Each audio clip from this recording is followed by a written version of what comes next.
आज का मुख्य मुद्दा यह है, विश्वासियों को ये समझना चाहिए कि बाइबल या फिर प्रभु का वचन उन्हें स्थानिक कलीसिया के साथ वाचा करने, परमेश्वर के कलीसिया के प्रति जवाबदाही होने,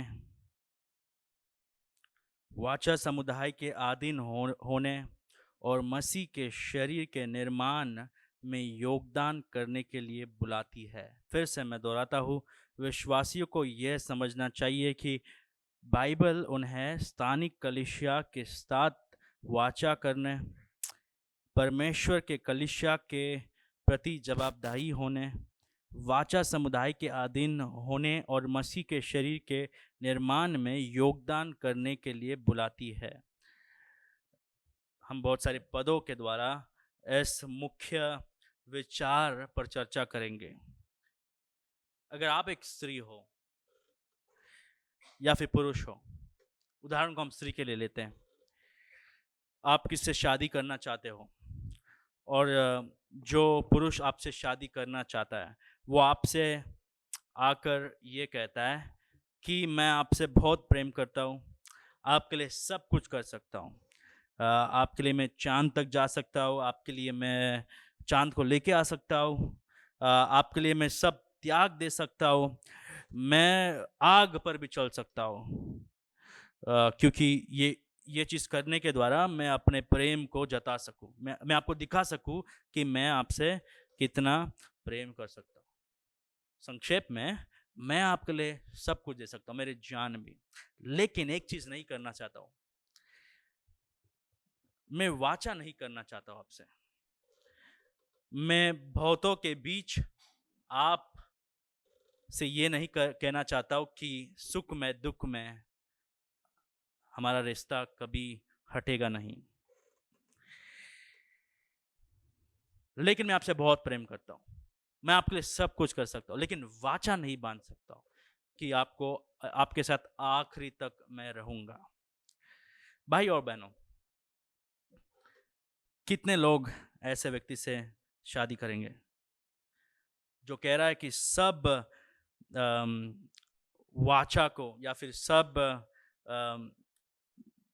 प्रॉमिसेस को मैं सब प्रॉमिसेस को रखूंगा मैं, राइट, और आपके साथ मैं कोई शर्त नहीं, जिस प्रेम में कोई शर्त नहीं, उस प्रेम से आपसे प्रेम करूंगा, लेकिन वाचा नहीं बांधूंगा। कितने लोग ऐसे व्यक्ति से शादी करना चाहोगे? आजकल हम ऐसे युग में जी रहे हैं, वाचा का मतलब बदल रहा है।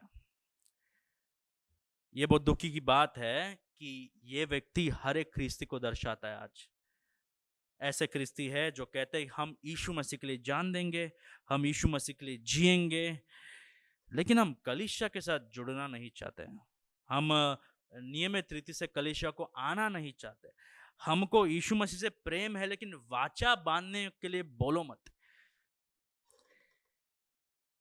वो कहते हैं कि यीशु मसीह के लिए हम सब कुछ करना चाहते हैं, लेकिन अगर कोई भाई उनसे पूछता है कि आप पिछले हफ्ते नहीं आए, तो वो बहुत गुस्सा हो जाते हैं।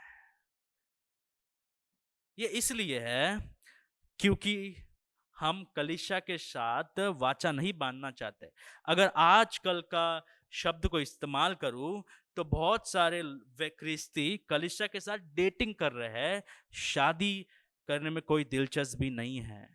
हमें डेटिंग करना है, हमें कलीसिया के साथ घूमना है, हमें कलीसिया के साथ अनुभव लेना है, लेकिन शादी जो एक वाचा का रिश्ता है वो नहीं करना चाहते हम। चलो हम मान चलते कि आप वाचा रिश्ता में आप प्रवेश करते हैं, लेकिन हम वाचा का जो जिम्मेदारी है उसको पूरी करने से चूक जाते हैं। अगर बहुत सरल बनूं तो हम लोग वफादार नहीं हैं, हम लोग लगातार यीशु मसीह को झूठ बोल रहे हैं, उसके कलीसिया से झूठ बोल रहे हैं कि हम उनसे प्रेम करते हैं, लेकिन हमारे जीवन के द्वारा हम उनसे यीशु मसीह से प्रेम करते हैं, ना उनके कलीसिया से प्रेम करते हैं। क्यों मैं ये कह रहा हूँ? क्योंकि यीशु मसीह कलीसिया का सर है, प्रधान है, और कलीसिया उसका शरीर है। हम ऐसे युग में जी रहे हैं जहाँ पर हम ये कहते हैं कि हम दो हमारा दो, बस बाकी लोग गए भाड़ में, हमको कुछ लेन देन नहीं है। इसे हम अंग्रेजी में इंडिविजुअलिज्म कहते हैं। केवल अगर हमारा जीवन सही चल रहा है तो बस पैसा हमारे लिए कमाना है, काम हमारे लिए करना है, राइट, घर हमारे लिए खरीदना है, गाड़ी हमारे लिए खरीदना है, सब कुछ हमारे बारे में है। और दूसरा चीज, हमें कोई अधिकार के अधीन नहीं रहना है। एंटी अथॉरिटेरियनिज्म, मतलब कोई अधिकार हमें पसंद नहीं है। दूसरा चीज वो है, लोग जब हम कलीसिया की सदस्यता के बारे में बात करते हैं तो लोग बहुत सारे चर्चा करते हैं, बहाने देते हैं, ओ ये अमेरिका का सीख है, ये वेस्टर्न सीख है। लेकिन आप जब पढ़ते हैं, अब मैं एक पुस्तक पढ़ रहा था, 40 क्वेश्चंस ऑन मेंबरशिप। एक अमेरिका का ख्रिस्ती ये लिखता है कि ये पुस्तक को सख्त जरूरत है क्योंकि अमेरिका में लोग किसी के अधीन नहीं रहना चाहते हैं, कलीसिया के साथ वाचा नहीं बांधना चाहते। तो ये भारत का प्रॉब्लम नहीं है, ये अमेरिका का प्रॉब्लम नहीं है, ये न्यूजीलैंड का प्रॉब्लम नहीं है, ये बांग्लादेश का प्रॉब्लम नहीं है। ये प्रॉब्लम है पाप का, ये प्रॉब्लम है सभी मानव जाति का, कि हमको वाचा बांधना अच्छा नहीं लगता है, हमको जिम्मेदारी निभाना अच्छा नहीं लगता है, हमको जवाबदाही बनना या फिर जवाबदाही देना अच्छा नहीं लगता, हमको कोई अधिकार अच्छा नहीं लगता है, क्योंकि हम में खूट खूट कर क्या भरा है, हम में हम भरे हैं। दूसरा चीज, हमको केवल लेना है, देना नहीं है। तीसरा चीज, हमको कोई अधिकार पसंद नहीं है। तो जिनका समस्या ये है, उनसे बाइबल ये कहता है आज कि वो ख्रिस्ती लोगों से प्रेम करे, ख्रिस्ती लोगों की सेवकाई करे और कलीसिया के अधीन रहे। आज का मुख्य मुद्दा वही है। हम इसे 2 या 3 भागों में ये प्रचार को सीखेंगे। नया नियम सदस्यता के बारे में क्या कहता है, सदस्यता क्या है, कहां पर दिखता है हमें सदस्यता बाइबल में। 4 मुद्दों में मैं आपको बताऊंगा, जो आज जो है पहला केवल मुद्दा पढ़ेंगे हम। पहला मुद्दा वो ये है कि नया जन्म प्राप्त किया हुआ कलीसियाई सदस्यता क्या है। नया जन्म प्राप्त किया हुआ कलीसियाई सदस्यता क्या है? What is regenerate church membership?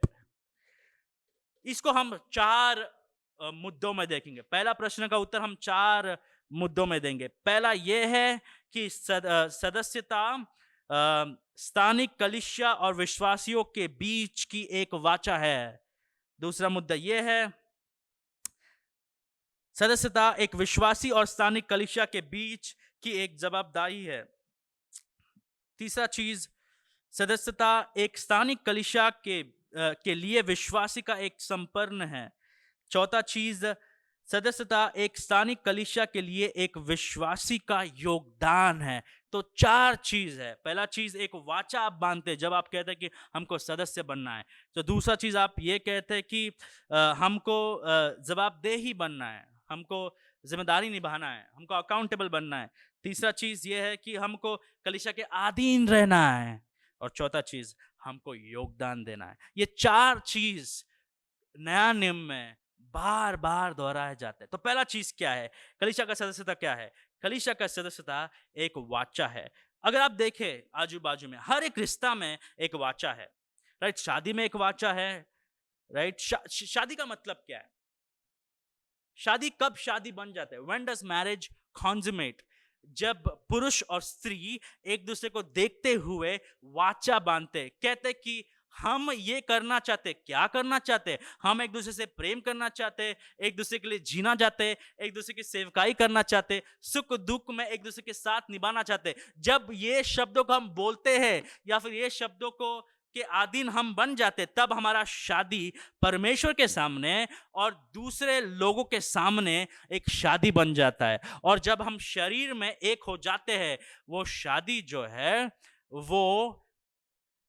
वो शादी जो है उसका वो परिपूर्ण हो जाता है। जब तक हम शारीरिक रीति से एक नहीं हो जाते, वो जो वाचा है उसको हम निभा रहे नहीं हैं।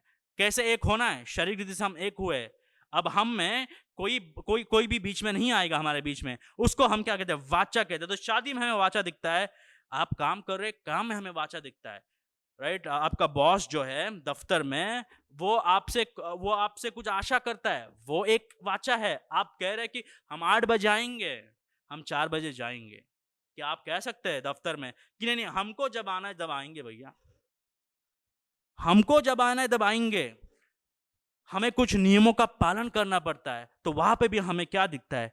वाचा दिखता है। उतना ही नहीं, अगर आपका खुद का घर नहीं है या फिर आपका खुद का घर है और आप दूसरों को भाड़ा में दे रहे हैं, एक जो जो घर का मालिक है और जो लोग किराएदार है, उनके बीच में एक एग्रीमेंट होता है। तो अगर आप जब रिश्ते के बारे में बात करते हैं, ऐसा कोई भी रिश्ता नहीं है जहां पर वाचा नहीं होता है। ऐसे कोई भी रिश्ता लाके दिखाइए हमें जहां पर वाचा नहीं है, तब हम सीखेंगे। ऐसा कोई भी रिश्ता नहीं है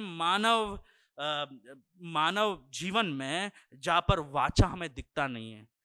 लेकिन दुखी की बात यह है कि जब हम कलीसिया और एक शिष्य के बीच में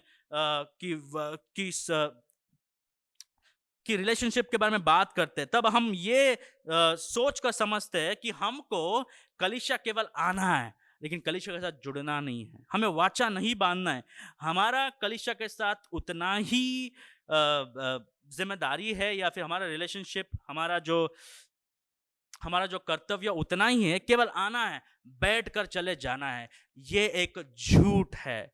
आज का युग हमें ये झूठ सिखाता है। अगर आप कलीसिया का इतिहास देखेंगे, हर एक ख्रिस्ती को कलीसिया का इतिहास के बारे में सीखना है, क्योंकि ख्रिस्ती कलीसिया या फिर ख्रिस्ती लोग, राइट, शिष्य लोग 2000 सालों से किस चीजों पर विश्वास कर रहे हैं। जब प्रेरितों ने कलीसिया का स्थापना किया है, वो कलीसिया कुछ विश्वास करती है। अगर आप ये इतिहास को पढ़ते हैं, 16वीं शताब्दी तक लोग कलीसिया से जुड़ने से पहले कई समय बिताते थे, वचन सीखते थे, और जब तक लोग सुसमाचार बता नहीं पाते, जब तक लोग एक पेपर पर साइन नहीं करते या फिर मुंह से वाचा नहीं बांधते, तब तक वो कलीसिया के सदस्य नहीं बन सकते। 16वीं शताब्दी के बाद कुछ हो गया है। क्या हो गया है? ज्ञान बढ़ गया है, हम प्रभु से बेहतर बन गए हमारी नजर में, राइट? तो तब से हमें क्या लगता है कि नहीं, प्रभु को हम नचा सकते हैं, हमें जो करना है वो कर सकते हैं। ये इसका असर कलीसिया में आ गया है। हम रिश्तों को भी ऐसे ही ले रहे हैं। जब हमें किसी के साथ रिश्ता बनाना है तो हम बनाएंगे, जब किसी के साथ रिश्ता तोड़ना है तो तोड़ेंगे। भाई और बहनों, नया नियम ये कहता है कि एक विश्वासी जो है वो कलीसिया के साथ, कलीसिया को केवल आता नहीं है, वो कलीसिया है। अगर आप कलीसिया है तो आपको कलीसिया में योगदान देना होगा। उसका मतलब आपको कलीसिया के साथ वाचा बांधना होगा। नया नियम में, पूरा नया नियम में हम दो चीज सीखते हैं। विश्वासियों को, विश्वासी के बारे में दो चीज कहता है नया नियम। पहला चीज ये है कि हम यीशु मसीह के साथ एकजुट हो गए, we are united with Christ, यीशु मसीह के साथ हमारा मेल मिलाप हो गया। और दूसरा, क्योंकि हम सर के साथ एक है, उसके शरीर के साथ एक बन गए। यीशु मसीह के साथ एकजुट हो गए, उसके शरीर के साथ भी एकजुट हो गए। तो सदस्यता क्या है? ये एक दो धारी मिलाव है, या फिर इट्स अ ड्यूअल यूनियन। यीशु मसीह के साथ एक होना, उसके शरीर के साथ एक होना, ये दोनों चीज सुसमाचार करता है। ये हम नहीं कर सकते। आपको यीशु मसीह के साथ जोड़ नहीं सकते। ये पवित्र आत्मा का काम है। जब पवित्र आत्मा आपको नया हृदय देता है, आप यीशु मसीह को चाहने लगते हो, क्योंकि आपके पास एक नया हृदय है और उसके लोगों को चाहने लगते हो। अब तक आप खुद के लिए जीते हैं, अब आप यीशु मसीह के लिए और उसके कलीसिया के लिए जीने लगते हो। क्यों? क्योंकि यह सुसमाचार का असर है, ताकत है, कार्य है। ये दो धारी संबंध के बारे में नया नियम हमें बार बार समझाता है। अगर आप नींबू को निचोड़ेंगे तो क्या निकलेगा? नींबू पानी। अगर आप नया नियम को निचोड़ेंगे तो दो चीज हमें समझ में आएगा। हमें प्रभु से प्रेम करना है और उसके लोगों से प्रेम करना है। नया नियम का पूरा निचोड़ यह है, हमें प्रभु से प्रेम करना है, उसके लोगों से प्रेम करना है। हमें प्रभु से प्रेम करना है, उसके लोगों से प्रेम करना है। यही बार बार हर एक चिट्ठी में, हर एक पुस्तक में, नया नियम में यही हम बार बार देखते हैं। फिर भी हम ये विश्वास करते हैं कि हम एक विश्वासी है, लेकिन हमको कलीसिया के साथ कोई लेन देन नहीं है। जब मन लगेगा तब जाएंगे, जब मन नहीं लगेंगे तब नहीं जाएंगे। कलीसिया जाना या ना जाना लोगों के लिए ऐसा हो गया है कि क्या ये दुकान जाऊं, क्या वो दुकान जाऊं, या इधर खाना खा लूं या उधर खाना खा लूं। तो लोग आजकल कलीसिया को रेस्टोरेंट जैसे समझते हैं। हमें यहाँ पर अच्छा लगता है खाना तो यहाँ पर जाएंगे, नहीं हमें यहाँ पर अच्छा लगता है तो यहाँ पर जाएंगे। कलीसिया वैसा नहीं है भाइयों बहनों। कलीसिया एक वाचा समुदाय है। कलीसिया यीशु मसीह का शरीर है। कलीसिया पवित्र आत्मा का मंदिर है। कलीसिया प्रभु का घर है। और हम इसको हल्के में नहीं ले सकते। तो पहला चीज यह है, सदस्यता क्या है? सदस्यता एक वाचा है। सदस्यता, जब आप सदस्य बन रहे हैं, आप क्या बोल रहे हैं? आप ये बोल रहे हैं कि हम यीशु मसीह से प्यार करते हैं और हम उसके लोगों से प्यार करते हैं। ऐसा नामुमकिन है कि आप यीशु मसीह से प्रेम करते हो और उसके कलीसिया के साथ प्रेम नहीं करता। ऐसा हो ही नहीं सकता है। जो प्रभु आपके हृदय में यीशु मसीह के प्रति प्रेम देता है, वही प्रभु आपको उसके लोगों के प्रति प्रेम देगा। ये मैं दो कारण के वजह से कहता हूं। पहला चीज ये है क्योंकि यीशु मसीह कलीसिया से प्रेम करते हैं। वो इतना प्रेम करते कि अपने खुद का शरीर, जिंदगी या फिर अपना खुद का जीवन कलीसिया के लिए दे दिया है। एफिसियों का चिट्ठी 5वां अध्याय 22वां वचन में। अगर यीशु मसीह कलीसिया से प्रेम करते हैं तो हम यीशु मसीह से प्रेम करेंगे। क्यों? अगर हम यीशु मसीह से प्रेम करते हैं तो हम यीशु मसीह जिन चीजों से प्रेम करते हैं, जिन लोगों से प्रेम करते हैं, उनसे हम प्रेम करेंगे। जिन चीजों से वो नफरत रखते हैं, हम उन चीजों को घृणा करेंगे, नफरत करेंगे। यीशु मसीह कलीसिया से प्रेम करते, इतना प्रेम करते कि अपना जान दे दिए और कलीसिया को पवित्र बना रहे, और एक दिन कलीसिया के साथ शादी करने वाले हैं। अब ये शब्द जो है शादी करना, इसका मतलब शारीरिक नहीं है, ये एक आत्मिक रिश्ता के बारे में बात करता है। और कोई भी उदाहरण हमें दिखता नहीं है, इसलिए अपोस्तल प्रेरित पौल ने इस उदाहरण को इस्तेमाल किया है। इसका मतलब ये नहीं कि यीशु मसीह शरीर के साथ, ये कलीसिया के साथ शादी करने वाले नहीं। शादी का मतलब मुझे ऐसा लगता है कि वाचा बांधने वाले, एक वाचा का उदाहरण है। ये एक संबंध का उदाहरण है, ये एक मिलाव का उदाहरण है। It's a metaphor of marriage, it's a metaphor of covenant and it's a metaphor of union. यीशु मसीह कलीसिया के लिए जान दे दिए। यीशु मसीह कलीसिया को पवित्र बना रहे हैं, पासवान नहीं। यीशु मसीह कलीसिया को संभाले रख रहे हैं, और यीशु मसीह एक दिन कलीसिया से शादी करने वाले हैं। उतना प्रेम करते हैं यीशु मसीह कलीसिया से। और आप कहते हैं हमसे कि हम यीशु मसीह से प्रेम करते हैं, हमारा रिश्ता यीशु मसीह के साथ सही है, हमको कलीसिया से कोई लेन देन नहीं है। अगर आप यीशु मसीह से प्रेम करेंगे तो आप उनके लोगों से प्रेम करोगे। पता है आपको यीशु मसीह कलीसिया से कितना प्रेम करता है? जब सौल, ये बार बार कहता हूं मैं, जब सौल कलीसिया को सता रहा था, कलीसिया को सताना मतलब क्या है? लोगों को घर से खींच के मार रहा था। और दमस्कस में जब यीशु मसीह पौलुस को दिखता है, राइट, पौलुस से ये प्रश्न करता है, सौल सौल तू मुझे क्यों सता रहा है? अब सौल जो है वो यीशु मसीह को सता नहीं रहा है। यीशु मसीह तो स्वर्ग में बैठे हैं, पिता के दाहिने हाथ में।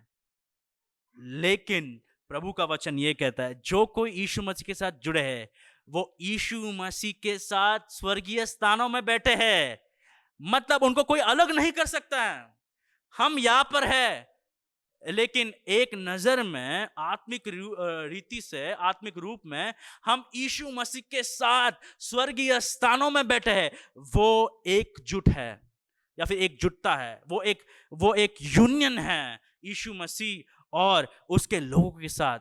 मतलब यीशु मसीह को कलीसिया को सताना मतलब यीशु मसीह को सताना। कलीसिया के साथ नफरत रखना मतलब यीशु मसीह के साथ नफरत रखना। कलीसिया से प्रेम करना मतलब यीशु मसीह से प्रेम करना। हम यीशु मसीह के प्रति प्रेम कैसे दिखा सकते हैं? ऐसे, कलीसिया के साथ वाचा बांधने से, कलीसिया को जो ओहदा दिया है प्रभु ने, उस ओहदा को समझने से, उस ओहदा को निभाने से और उस ओहदा के अधीन होने से आप केवल यीशु मसीह के साथ जुड़ नहीं सकते, आपको उसके कलीसिया के या फिर शरीर के भागों के साथ जुड़ना होगा। जब एक विश्वासी का वर्णन होता है, पौलुस पहला कुरिन्थियुस का पुस्तक 12वां अध्याय में क्या कहता है? हम सब एक शरीर के भागी हैं। कोई आंख है, कोई कान है, कोई हाथ है, कोई नाक है, कोई पैर है। क्या आपने देखा कि हाथ को काट कर किसी ने बाहर रख दिया है और उसका नाता शरीर के साथ कुछ भी नहीं है? हाथ हाथ तब तक नहीं है जब वो शरीर के साथ जुड़ा नहीं है। ये हम बार बार देखते हैं नया नियम में। तो एक वाचा है। कलीसिया का सदस्य बनना मतलब एक वाचा बांधना होता है। ये हम सरल रीति से एफिसियों का चिट्ठी 5वां अध्याय 25 से 33 तक हमारे पढ़ के सुनाता हूँ। यहाँ पर आप देखिए, गौर से देखिए, यीशु मसीह और उसके कलीसिया का संबंध क्या है। देखो 25 से 33 तक। हे पिताओं, हे पतियों, अपनी अपनी पत्नी से प्रेम रखो, जैसे मसीह ने भी कलीसिया से प्रेम करके अपने आप को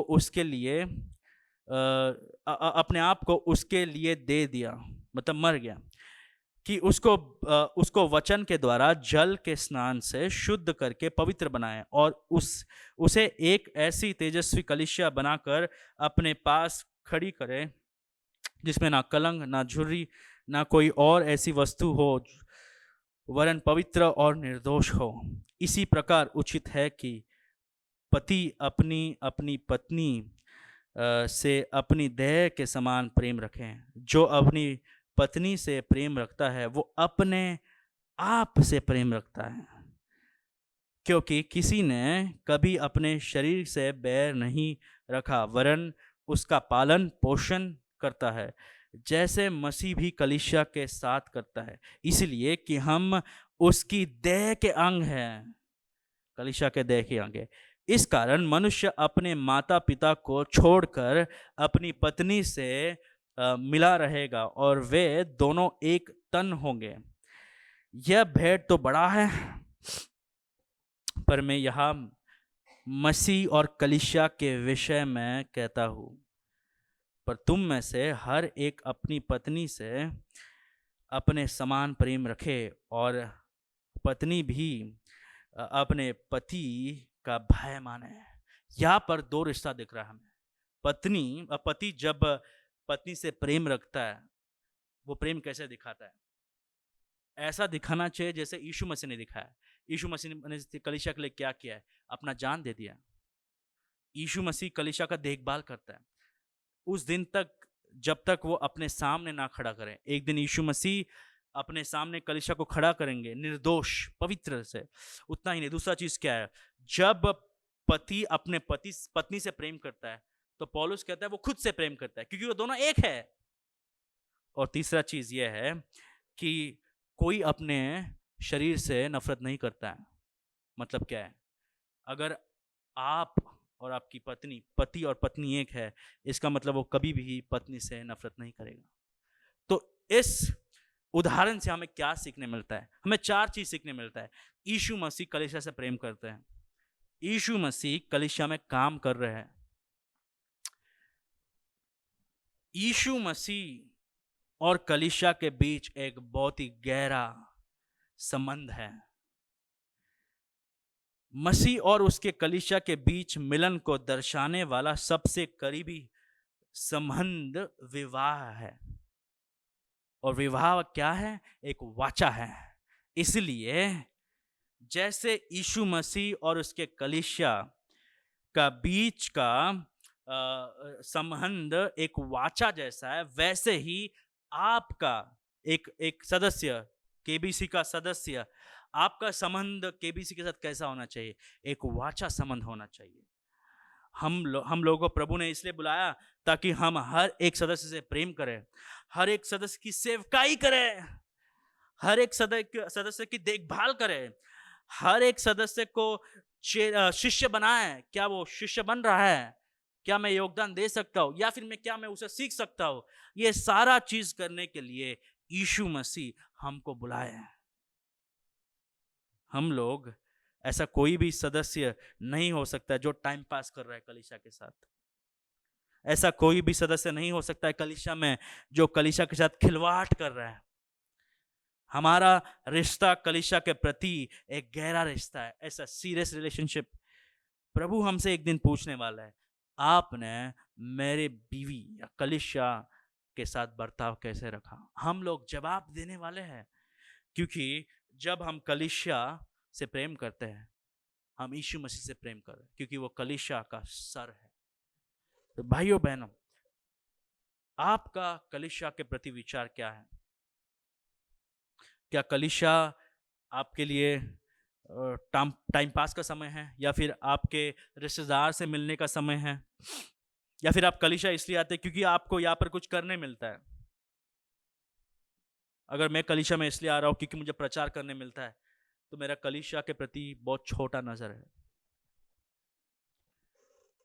कलीसिया में कुछ हमें देंगे, वो तो हम करेंगे, तो हमें अच्छा लगेगा, दिलचस्पी लगेगा हमें। वो छोटा नजर है कलीसिया के बारे में।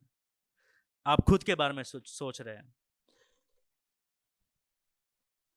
क्या आप कलीसिया में केवल इसलिए आते हैं क्योंकि आपको अच्छा लगता है लोगों के साथ मिलना, गाना गाना?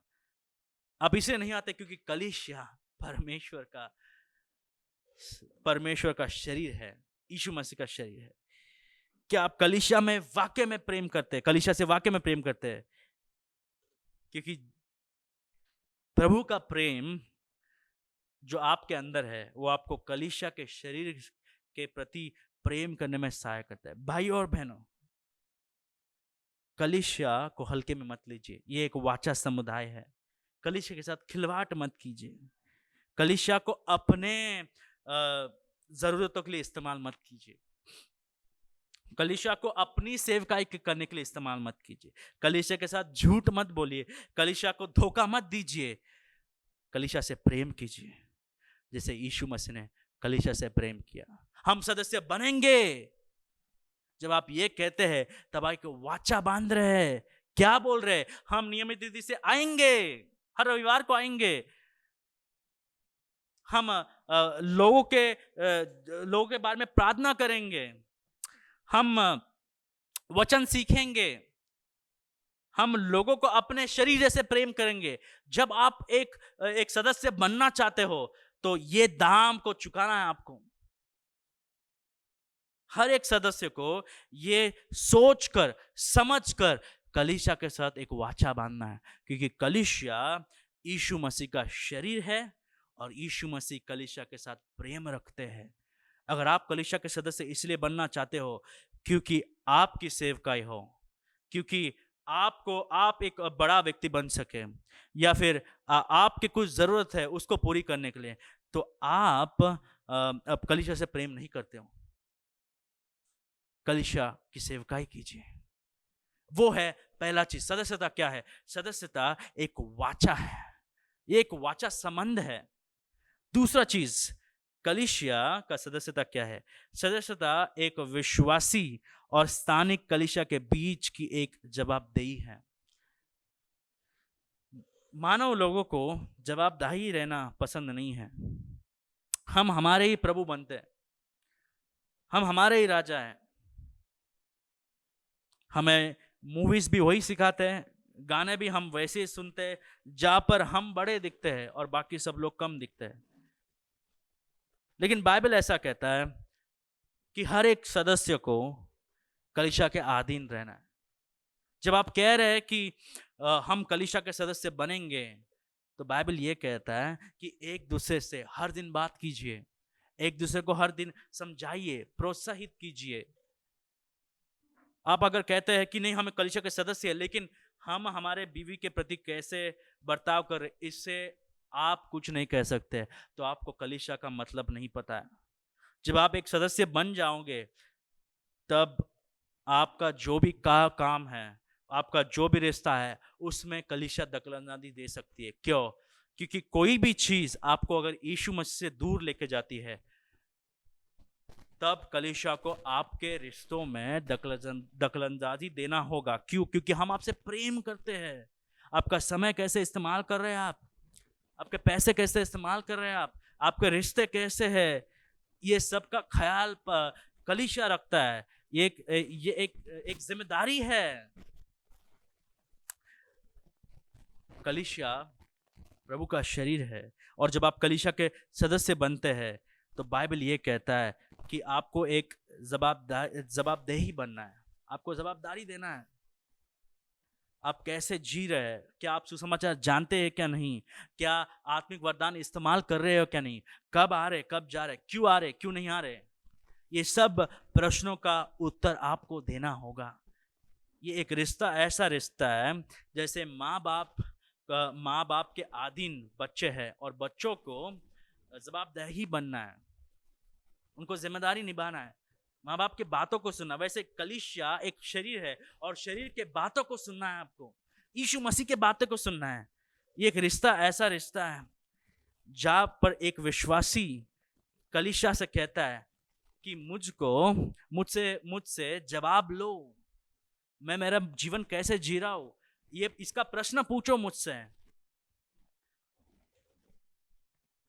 क्या आप कलीसिया को जवाबदारी है?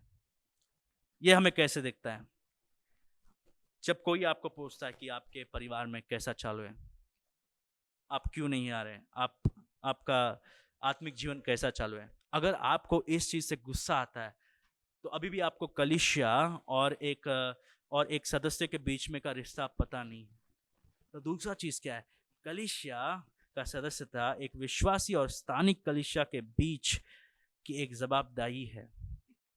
तीसरा मुद्दा यह है, सदस्यता एक स्थानीय कलीसिया के लिए विश्वासी का संपन्न है। आपको कलीसिया के अधीन रहना है। इसके लिए इब्रानी का किताब 13वां अध्याय 17वां वचन, जैसे कि मैं 3 चीजों के बारे में चर्चा किया। सदस्यता किसको अच्छा नहीं लगता है? जिसको कोई अधिकार के अधीन नहीं रहना है, जिसको खुद के लिए जीना है, जिसको दूसरों के लिए अपना समय नहीं देना है, दूसरों के लिए जीवन जीना नहीं है, उन लोगों को सदस्यता अच्छा नहीं लगता है। वो लोग बहुत ही स्वार्थी लोग होते हैं, राइट? हम दो हमारे दो, वैसे लोगों के लिए। और तीसरा चीज, पहला चीज कोई भी अधिकार के अधीन नहीं रहना हमें, राइट? हम ही हमारे राजा हैं, हम ही हम प्रभु हैं। दूसरा चीज वो है कि हमारा जीवन हमारे बारे में है, हम दूसरों के लिए नहीं जीते हैं। ऐसे लोगों के विपरीत कलीसिया का सदस्यता सिखाता है। और तीसरा चीज ये है कि हमको केवल लेना अच्छा लगता है, देना नहीं।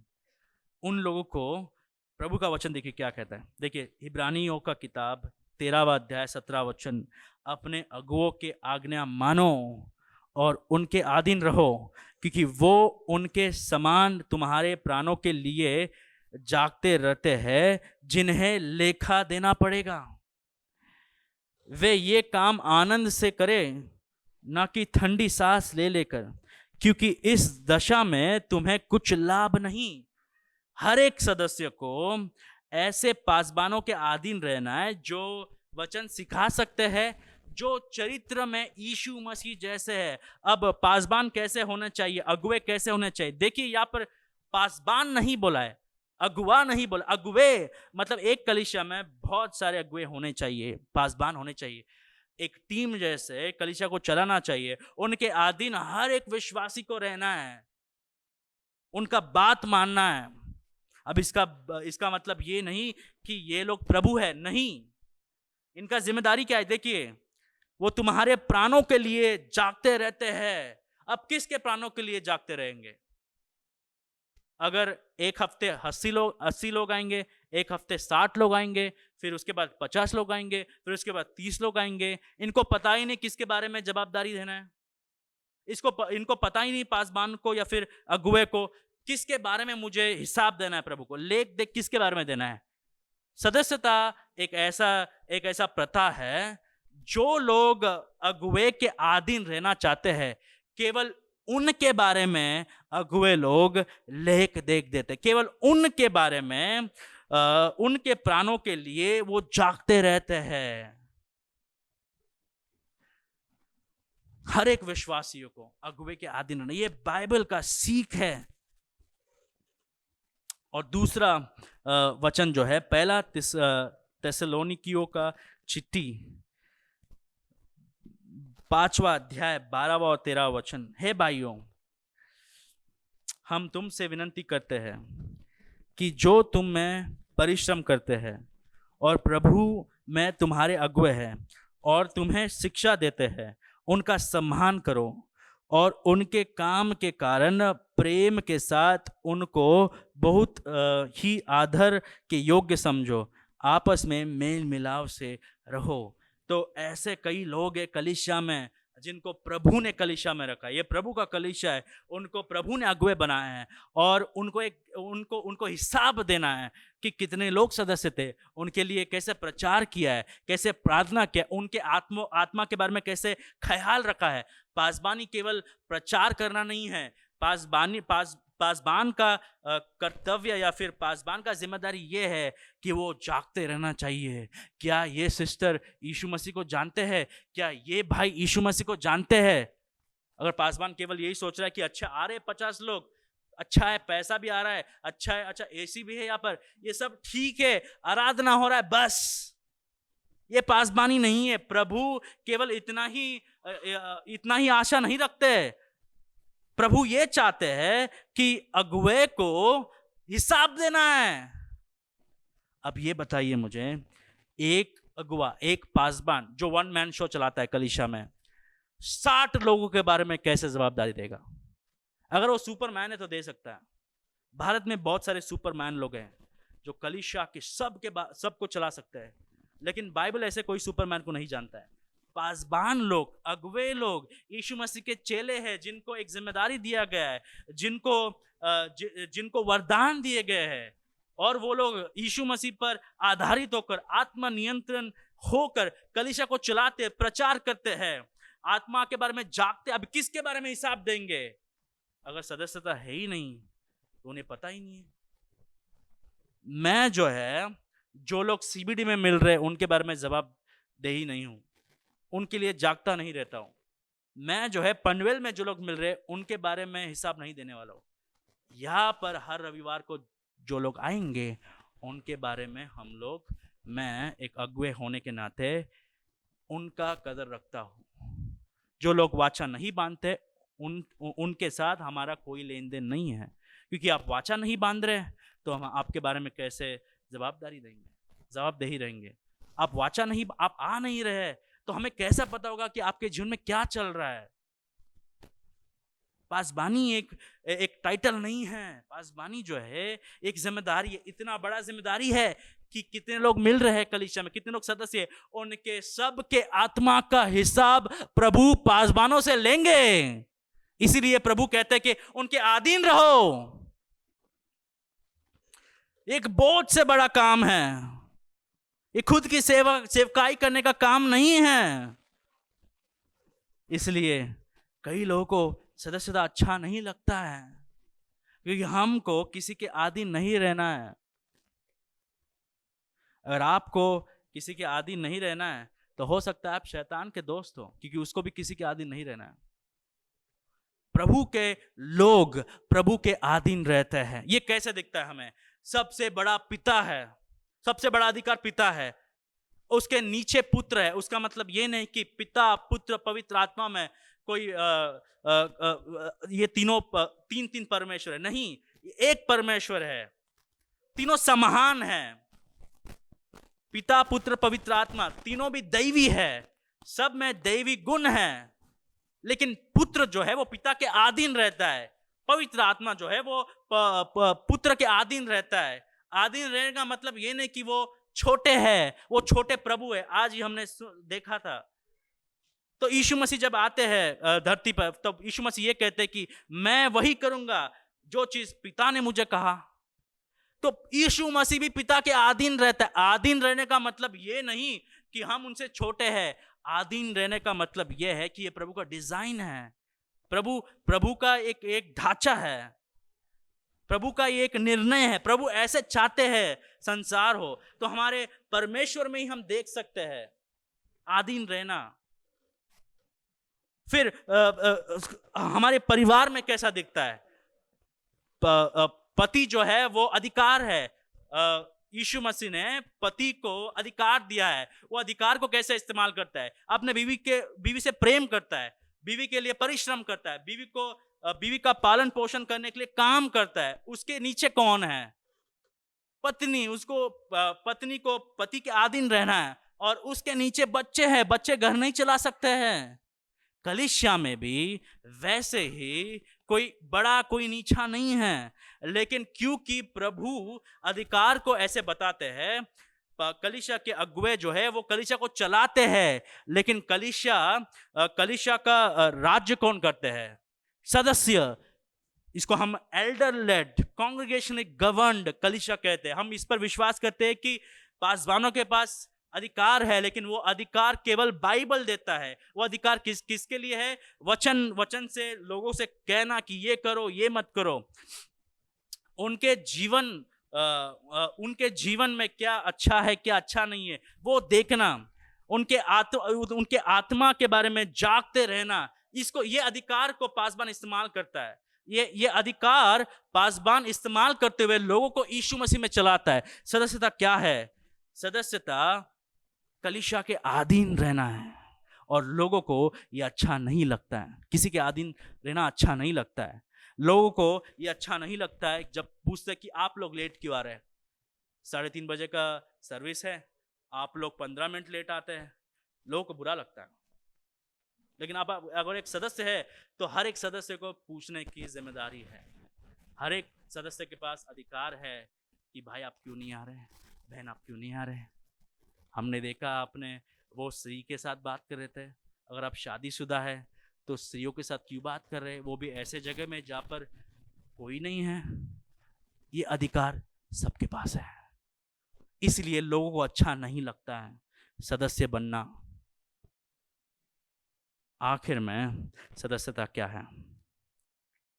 सदस्यता एक स्थानिक कलीसिया के लिए एक विश्वासी का योगदान है। सदस्यता एक स्थानिक कलीसिया के लिए एक विश्वासी का योगदान है। 4 विषयों में हमें योगदान देना है। 4 विषयों में। एक पद को सिस्टर हमारे लिए पढ़कर सुनाई। रोमियो की किताब 12वां अध्याय 4 से 8 तक। मैं केवल एक ही वचन पढ़ूंगा यहाँ पर। देखिए, वचन कहता है कि जबकि उस अनुग्रह के अनुसार जो हमें दिया गया है, हमें भिन्न भिन्न वरदान मिले हैं। तो पहला चीज़ यह है कि हर एक विश्वासी को एक वरदान दिया गया है, आत्मिक वरदान, आत्मिक भेंट। इसको कलीसिया में इस्तेमाल करना है। क्या आपको पता है कि यीशु मसीह आपसे न्याय के दिन पूछने वाला है, आपके वरदान का कैसे आपने इस्तेमाल किया है? आप एक भंडारी हो, आपको कुछ दिया गया है, उसको इस्तेमाल करना है। दूसरा पद यह है, 1 कुरिन्थियों का चिट्ठी 12वां अध्याय 4 से 11 तक। वरदान तो कई प्रकार के हैं, परंतु आत्मा एक ही है, और सेवा भी कई प्रकार की है, परंतु प्रभु एक ही है। अब अगर 11वां वचन तक पढ़ेंगे तो आपको समझ में आएगा कि हर एक ख्रिस्ती को सेवकाई कर रहा है। आपको वरदान दिया गया है, चाहे आप बांग्लादेश से हो, चाहे आप अमेरिका से हो, चाहे ऑस्ट्रेलिया से हो, चाहे हम लोग होटल में मिलते हैं, चाहे हम लोग कॉम्प्लेक्स में मिलते हैं, चाहे हम लोग झाड़ के नीचे मिलते हैं। हर एक ख्रिस्ती को एक वरदान दिया गया है, और उस वरदान को कलीसिया के संदर्भ में इस्तेमाल करना है। आप कैसे इस्तेमाल कर रहे हैं? तीसरा जो पद है वो ये है, 1 पत्रस 4 अध्याय 10वां वचन। 1 पत्रस 4 अध्याय 10वां वचन। जिसको जो वरदान मिला है वह उसे परमेश्वर के नाना प्रकार के अनुग्रह के भले भंडारियों के समान एक दूसरे की सेवा में लगाए। आप एक भंडारी जैसे हो, आपको अनुग्रह के द्वारा वरदान दिए गए हैं। कई लोग 30 साल से कलीसिया आ रहे हैं, कई लोग 20 साल से आ रहे हैं, लेकिन जब आप उनसे पूछते कि आपका वरदान क्या है, ये प्रश्न का उत्तर उनको आज भी पता नहीं है। कितनी शर्मदायक बात है ये कि हम लोग अपने आप को क्रिस्ती बुलाते हैं, लेकिन हमें हमारे आत्मिक वरदान नहीं पता है, क्योंकि हम लोग कलीसिया के साथ खिलवाड़ कर रहे हैं, क्योंकि हमने ये प्रश्न का कभी उत्तर दिया ही नहीं। हमें लगता है कि बिल्डिंग में आ रहे हैं 10 साल से, 20 साल से, 30 साल से, तो हम भी कलीसिया के सदस्य हैं, हम भी बढ़ रहे हैं। नहीं, आप नहीं बढ़ रहे हैं। अब अभी बच्चे हैं, आप दूध पीने वाले बच्चे जैसे। अगर आपको आपका वरदान पता नहीं है और आप 10 साल से क्रिस्ती हो, आप परिपक्वता में नहीं बढ़ रहे हो, अब बच्चे हैं आत्मिक रीति से। प्रभु आज उनके वचन से आपसे ये बात करते कि बढ़ो, कब तक दूध पीते रहोगे? कलीसिया में हमें योगदान देना है, क्योंकि हर एक क्रिस्ती के पास आत्मिक वरदान है। प्रभु का वचन कहता है। भाइयों, आपका आत्मिक वरदान क्या है? आत्मिक वरदान को हमें कलीसिया के बढ़ोतरी के लिए इस्तेमाल करना है, सबके अच्छाई के लिए इस्तेमाल करना है। क्या आप आपके आत्मिक वरदानों को कलीसिया के संदर्भ में इस्तेमाल करें? सबको ये आत्मिक वरदान पसंद है, माइक को पकड़ना, लेकिन प्रभु का वचन कहता है किसी को प्रार्थना करने का ये है, किसी को सेवकाई करने का ये है, किसी को प्रभु भोज तैयार करने का ये, किसी को पीपीटी बनाने का ये वरदान है, किसी को पियानो प्ले करने का वरदान है, किसी को सब लोग आने से पहले इस रूम को साफ कर कर चेयर डालने का वरदान है। किसी को ये वरदान पसंद नहीं है, क्योंकि वो वरदान का इस्तेमाल कौन करता है, कब करता है, ये दिखता नहीं है ना सबको। अगर प्रार्थना दिया जाता है तो सबको दिखता है, अगर गाना गाने बोलते हैं तो सब देखते हैं। तो ये वरदान हम सबको अच्छा लगता है। सबसे बड़ा वरदान क्या है लोगों की नजर में? पासबान, क्योंकि उनको 1 घंटा का समय मिला जाता है प्रचार करने के लिए। हम सबको अलग अलग वरदान दिए गए। भाइयों और बहनों, क्या आप आपके वरदान को इस्तेमाल कर रहे हो? ये कलीसिया का सदस्यता एक योगदान है। वो योगदान क्या है? वरदानों को इस्तेमाल करना। आप एक भंडारी हो। अब भंडारी लोग जो है वो राजा नहीं होते। भंडारी लोगों को कई समय दिया जाता है और कुछ दिया जाता है उसको संभाल के रखना पड़ता है।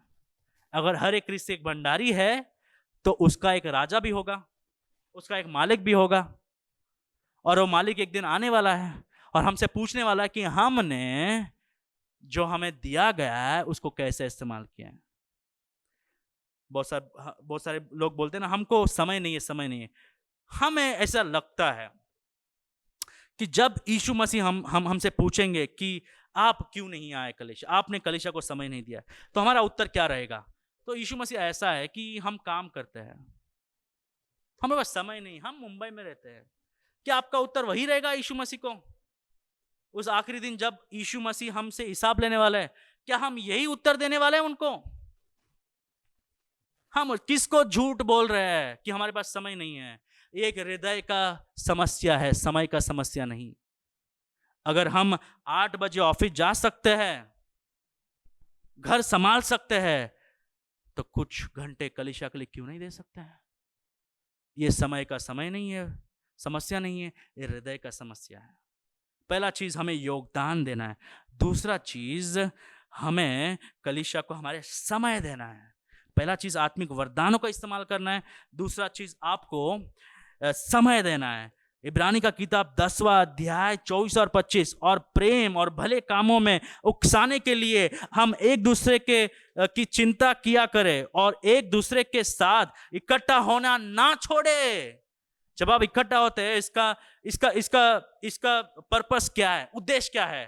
केवल आना, बैठकर जाना नहीं। देखिए पद को देखिए, और प्रेम और भले कामों में उकसाने के लिए। मतलब आप जब आ रहे हैं यहाँ पर हर रविवार, अगर आप प्रेम में और आप भले कामों में एक दूसरे को उकसा नहीं रहे, तो आप व्यर्थ में आ रहे हैं रविवार को।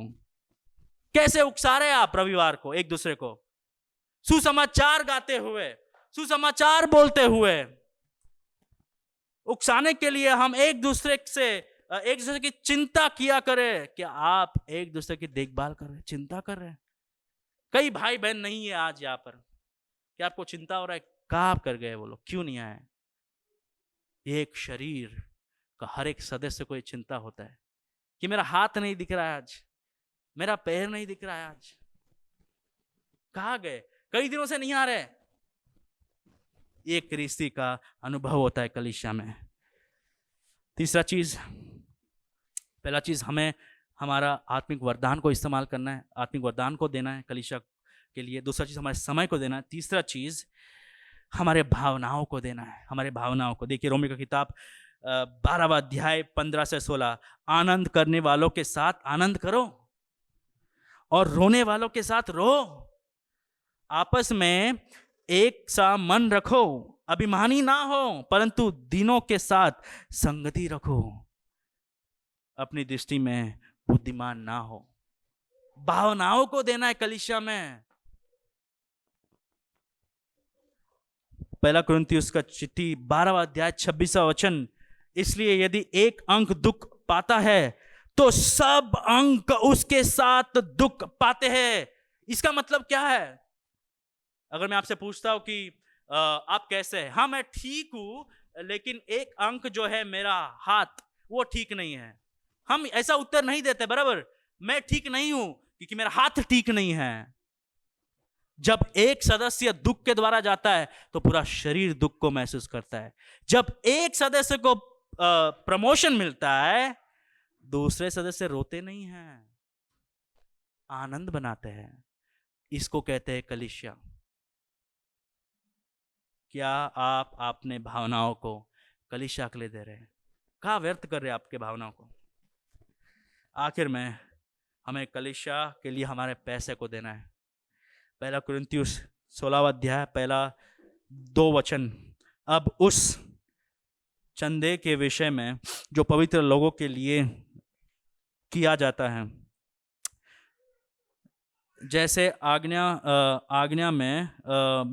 आज्ञा में ने गलतियों की कलीसियाओं को दी, वैसे ही तुम भी करो। सप्ताह के पहले दिन तुम में से हर एक अपने आमदनी के अनुसार कुछ अपने पास रखे,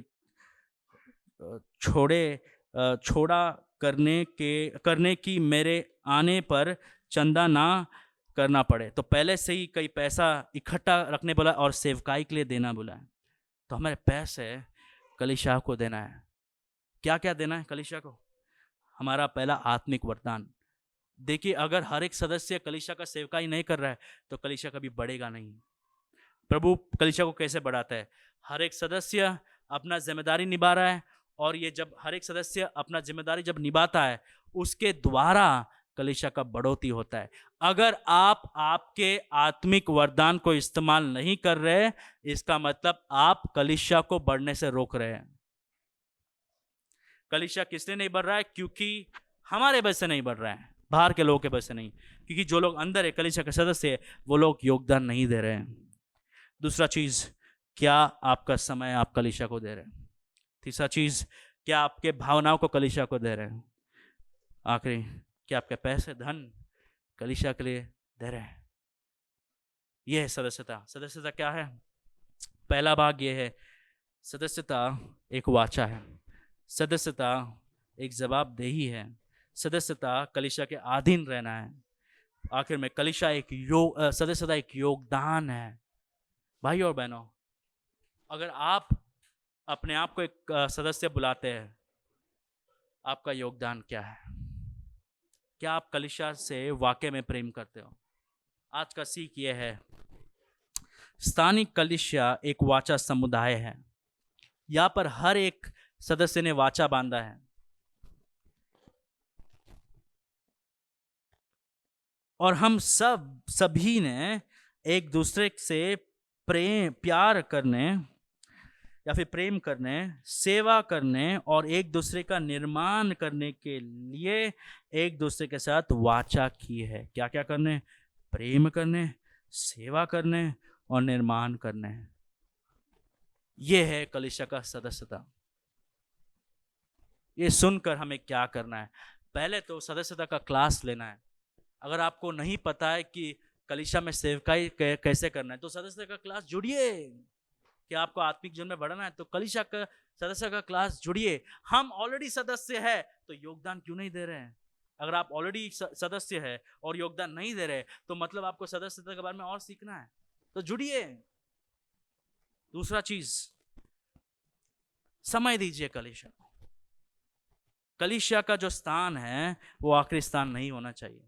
अगर आप यीशु मसीह से प्रेम करते हैं तो आप उसके लोगों से प्रेम करोगे। ऐसा हो ही नहीं सकता कि आप यीशु मसीह से प्रेम करते हैं और उसके लोगों से प्रेम करने का आपके पास समय नहीं है। ये है परमेश्वर का वचन। आइए हम यीशु मसीह के कलीसिया के साथ प्रेम को बढ़ाएं, सेवकाई करें और उसके बढ़ोतरी के लिए योगदान दें।